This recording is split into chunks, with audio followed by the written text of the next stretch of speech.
A Sardón nos desplazábamos en un tren mixto, el perro oculto bajo el asiento. La finca de Sardón en los años 40-50 era una perita en dulce. Laderas brigadas, con mogotes y pedrizas en la base y profundas escorrentías donde la patirroja obligada aguardaba incautamente a las escopetas. A orillas del Duero, Sardón se abre paso entre viñedos, patrimonio y tradición, un enclave donde la historia fluye con el río. Y continuamos esta bonita tercera ruta y llegamos a un lugar muy especial. Después de nuestro paseo por Viana y dejando a nuestro paso el pueblo de Boecillo, nos recibe con los brazos abiertos Sardón de Duero, un lugar que aúna pasado medieval, patrimonio cultural y la esencia de la ribera, con el Duero como gran protagonista. Estas tierras fueron descritas por Delibes como una frontera viva entre el hombre y el río. Aquí, donde el Duero serpentea entre huertas, pinares y viñedos, el paisaje mantiene intacto ese equilibrio natural que inspiraba al escritor.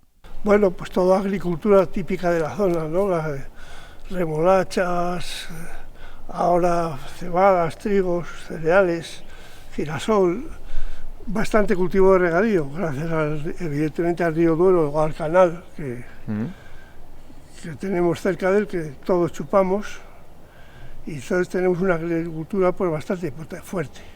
Es probablemente esencial, ¿no?, para la vida en Sardón. Sin duda, en cambio la ganadería siempre ha ido ligada a la agricultura, pero la ganadería se ha perdido en estos últimos 20 o 30 años, se ha perdido muchísimo. Ya ovejas no hay ni en Sardón ni casi en el Valle del Duero. Creo que entre Valladolid y Peñafiel debe haber 2 rebaños de ovejas. Y hace 30 años habría a lo mejor 30 rebaños. Se ha quedado en la 10ª parte o menos. Pero en fin, la agricultura va bien, sigue dando de comer a mucha gente y de vivir. Y además de la agricultura, eso va ligado un poco con el río Duero, ¿no? ¿Qué importancia tiene vivir justo pegaditos al Duero? Fíjate, en cualquier sitio un río, y en este clima de Castilla, el río Duero pues eso es un privilegio. Hay 4 ríos que merecen la pena en Castilla y León, pues el río Duero es fundamental. Silencio, hondura y verdad. Sardón es un pueblo pequeño, sí, pero su historia ha movido aguas, trigo, papel e incluso monasterios enteros. Mi familia ha sido hosteleros desde 4ª generación y hemos conocido el desarrollo de Sardón durante todos estos años, muy importante. Primero la 122, que ha sido la carretera que nos ha dado visibilidad y la zona, y luego los viñedos, todo el desarrollo que ha habido, y ahora el enoturismo, que es importantísimo para la zona, las bodegas, muy importante, el desarrollo que hay es increíble. De cuando empezaron mis padres con el negocio, ahora nosotros al final, ha habido un cambio terrible para la zona y claro, ha sido fundamental para la riqueza que tiene el pueblo y cómo se ha desarrollado. Porque ¿cómo es de importante estar rodeado a día de hoy de tantos viñedos? ¿Cuántas bodegas más o menos podría haber aquí en Sardón? Aquí en Sardón hay 2, Quinta Sardonia y Abadía Retuerta, pero date cuenta que estamos en la Milla de Oro, que la llaman, Arzuaga, toda la zona esta de aquí. Veíamos el desarrollo que había en la zona, porque empezaba a venir gente de todos los y extranjeros, y entonces vimos que había mucha gente que se interesada por la zona, y la Ribera Duero ha sido fundamental para la zona, fundamental. El nombre de Sardón proviene del latín sardonem, que alude a su situación junto al río. Documentado desde el siglo XI, fue enclave estratégico de la ribera del Duero. Su historia se liga al comercio, a los cultivos de regadío y al paso del río como eje de comunicación. Sardón fue durante siglos dependiente de la poderosa abadía de Retuerta. De su pasado aún quedan pequeñas huellas, sus antiguas aceñas, pesqueras y cultivos que abastecían a los monjes. A menos de 2 kilómetros se encuentra Sardoncillo, la llamada Granja de Sardón. Otro núcleo agrícola originado bajo el amparo del monasterio. Allí se guarda la imagen románica de Fuentes Claras, una joya del siglo XII.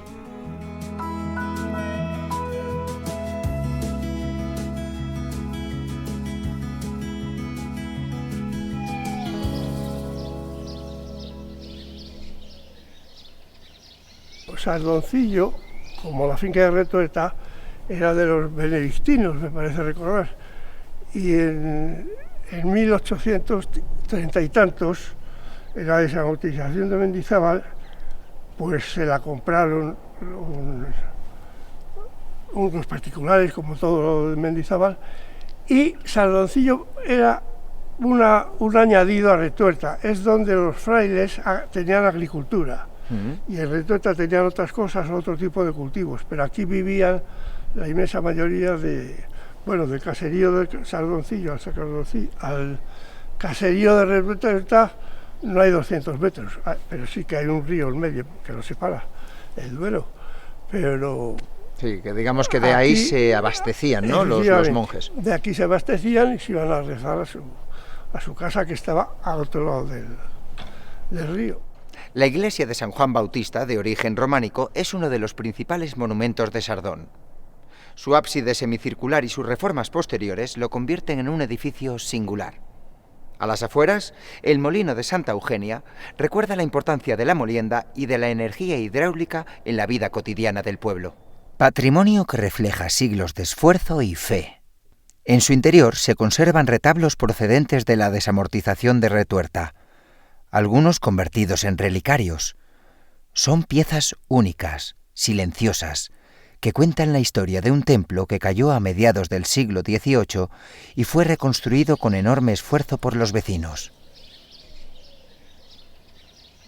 El molino de Santa Eugenia, levantado en 1814, fue fábrica de papel para cigarros, después de luz y finalmente molino harinero. Hoy permanece como una memoria industrial que marcó la economía local. La abadía de Santa María de Retuerta, fundada en el siglo XII por los monjes premonstratenses, es uno de los grandes tesoros de este entorno. Hoy, convertida en bodega y hotel, mantiene viva la memoria monástica y su vinculación con la viña. Un lugar donde la historia, arquitectura y vino se entrelazan. Le Domaine, el hotel instalado en la antigua hospedería del monasterio, es hoy uno de los alojamientos más exclusivos de España. Un ejemplo único de cómo unir patrimonio milenario con innovación en pleno corazón de la ribera del Duero. El claustro, la bodega del siglo XVI, el refectorio y la iglesia tardorrománica conviven con viñedos que siguen produciendo vinos de prestigio internacional. De Retuerta, de la finca de Retuerta, que hoy día se ha hecho un patrimonio allí magnífico. Bueno, lo era, desde el año 1100 o algo así. Y eso sí que está muy bonito, y además han metido mucho dinero en otros terrenos, que no es solo el patrimonial. Y es una iglesia con todo, es una abadía maravillosa. Pero además han puesto viñas y eso que antes no había. En fin, es muy bonito. Eso alimenta mucho a lo que es el pueblo. Sin duda, porque ¿verdad? si no, Sardón es un pueblo relativamente pequeño y poco vistoso. El río Duero ha sido siempre fuente de riqueza. Aquí tenemos el Canal del Duero, que garantizó durante siglos el riego de cultivos. Y justo aquí detrás, el Jardín del Carretero, un lugar que recuerda la tradición de plantar árboles como símbolo de vida y comunidad. Miguel Delibes recorrió estos paisajes en sus rutas cinegéticas y literarias. Para él, el Duero era mucho más que un río. Era un compañero inseparable, espejo de la vida de Castilla. En este jardín encontramos especies traídas de las exposiciones de París de 1889 y 1900, incluso 2 secuoyas gigantes únicas en la comarca. Un entorno donde aún pueden escucharse abejarucos, cormoranes y chochines defendiendo sus nidos. En el siglo XIX, la llegada del tren convirtió a Sardón en un punto estratégico para el transporte del trigo hacia Valladolid y otros mercados. La estación, hoy en desuso, fue testimonio de aquella modernización. El tren trajo progreso, trabajo y unió Sardón con el mundo. Formó parte de la línea Valladolid-Ariza, conocida como el Tren del Trigo. Hoy, proyectos para convertirla en vía verde buscan devolverle vida como recorrido turístico. Primero, hay mucha tranquilidad y muy buena calidad de vida. Estamos a 29 kilómetros de Valladolid. Tenemos zonas para ver bonitas, como el Jardín del Carretero tan bonito. para pasear, buenos sitios para pasear. Viene mucha gente a andar, bici, ahora que hay tanta gente que se interesa por salir a andar y estas cosas. Y el pueblo no es un pueblo que tenga catedrales ni historias, pero es muy agradable de vivir y muy bien comunicado. Las fiestas patronales de San Juan Bautista llenan de música y devoción las calles del pueblo. A ellas se suman verbenas, romerías y encuentros que mantienen vivo el espíritu comunitario. Momentos que refuerzan la identidad y la unión de sus gentes. En agosto, la Virgen del Patrocinio reúne a todo el pueblo en torno a procesiones, comidas populares y juegos infantiles. Un pueblo pequeño, pero con mucho pulso festivo. Sardón de Duero es historia, patrimonio y vino. Un lugar donde el pasado y el presente se dan la mano junto al río. Un pueblo que guarda la esencia de la ribera. Un rincón donde cada piedra, cada árbol y cada tramo del Duero sigue escribiendo la misma historia que Delibes amó, la historia eterna de Castilla.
La pesca del cangrejo era un recurso que mi padre aprovechaba para sacarnos a tomar el aire en primavera.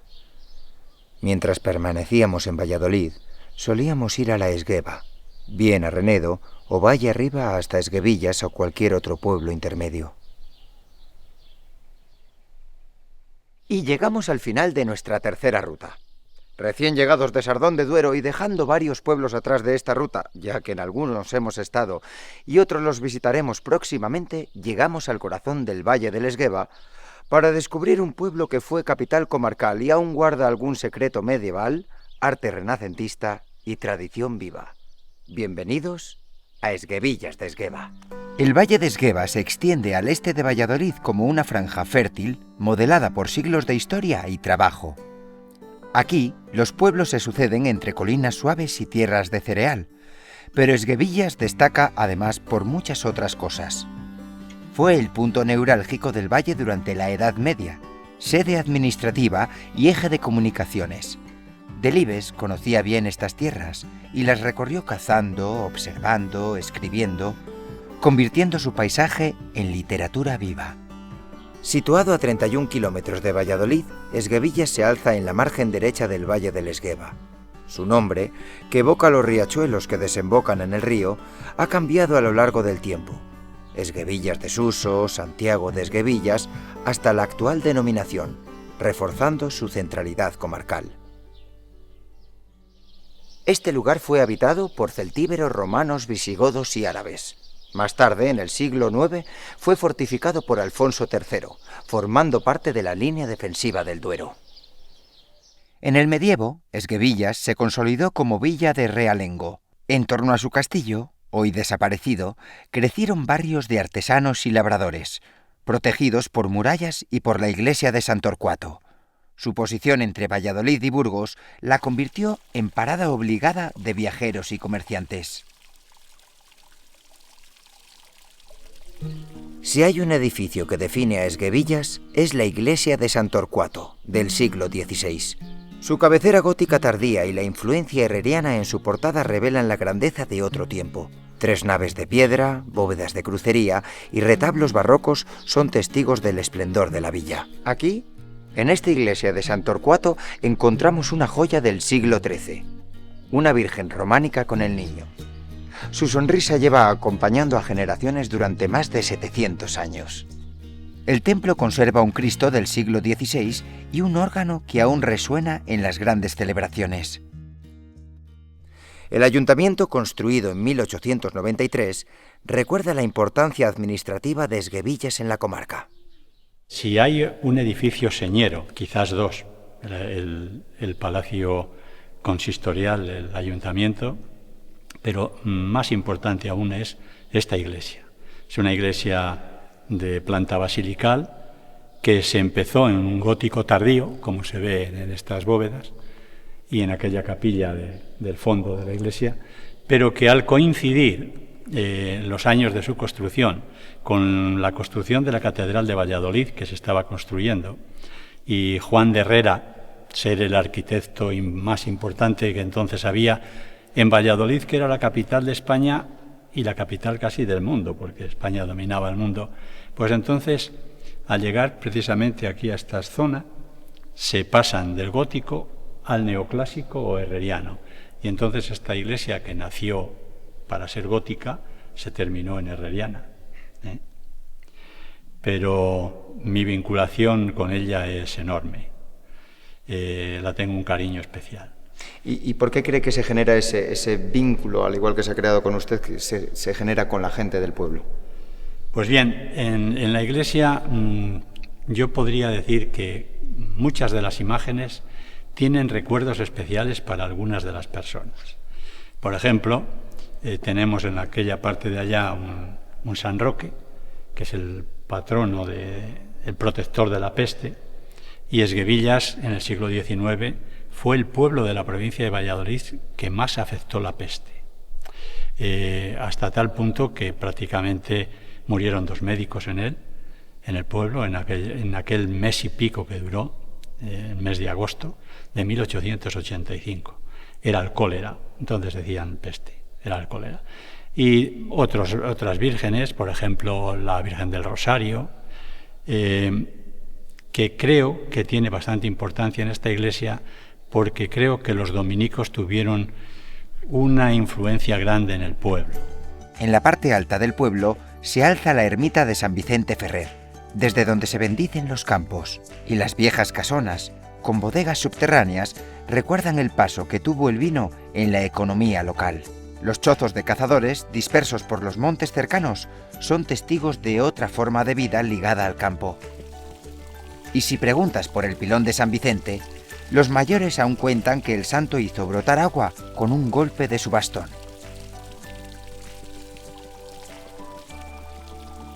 Esguevillas es también un punto de partida ideal para recorrer el Valle del Esgueva, disfrutar de la naturaleza y descubrir rincones como el Vallejo de Santiago y su roble milenario, el Roblón. La vida en Esguevillas gira en torno también a sus fiestas. Destacan las celebraciones en honor a San Vicente Ferrer, con romerías y procesiones que llenan de color la primavera. Las fiestas de San Vicente Ferrer se celebran desde el siglo XVII. En ellas se mezclan lo religioso, lo festivo y lo rural. Otras fechas señaladas son los carnavales en febrero, la Semana Cultural en agosto y la tradicional merendilla el 2 de febrero. Más que nada es el buen talante que tenemos los esguevanos para recibir a la gente. Tenemos muchas cosas que ofrecerles, ¿no? Y más que nada, pues bueno, nuestro contacto, nuestra simpatía.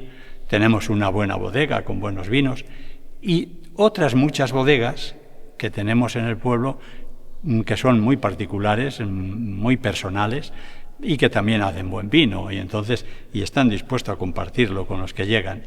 Las fiestas, nos abrimos a todos en las fiestas. Y luego, bueno, pues estos monumentos que son dignos de mención. Y llegamos a uno de los secretos que guarda Esguevillas de Esgueva, el Museo de la Moto Antigua, con más de 40 modelos clásicos. Si os parece, vamos a conocerlos. El Museo de la Moto Antigua, impulsado por un vecino apasionado, reúne más de 40 modelos clásicos restaurados con esmero.